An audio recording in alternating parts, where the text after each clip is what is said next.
പടിഞ്ഞാറെ വെമ്പല്ലൂർ ശ്രീ സായി വിദ്യാഭവനിൽ റിപ്പബ്ലിക് ദിനാഘോഷങ്ങൾ വിവിധ പരിപാടികളോടെ ആഘോഷിച്ചു. Baba Sai educational trust chairman Ambadi Balakrishnan school അങ്കണത്തിൽ പതാക ഉയർത്തി. മതിലകം പഞ്ചായത്ത് ഗ്രൗണ്ടിൽ നിന്നും ആരംഭിച്ച റിപ്പബ്ലിക് ദിന rally Mathilakam SHO Vimod flag off ചെയ്തു. തുറന്ന ജീപ്പിൽ മഹാത്മാഗാന്ധിയും ഭാരതാംബയും അമ്പതുക്കലും കുതിരപ്പുറത്തേറി ഝാൻസി റാണിയും സ്കൂൾ ബാൻഡ് മേളത്തിനൊപ്പം ഘോഷയാത്രയ്ക്ക് നേതൃത്വം നൽകി.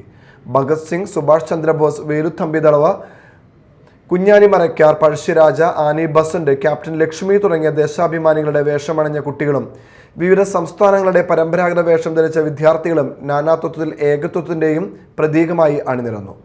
സത്യധർമ്മ, ശാന്തി, പ്രേമ എന്നീ 4 ഹൗസുകളുടെ ജേഴ്സി ധരിച്ച കുട്ടികളോടൊപ്പം അണിനിരന്ന മാസ് ഡ്രിൽ റാലിയുടെ മാറ്റുകൂട്ടി.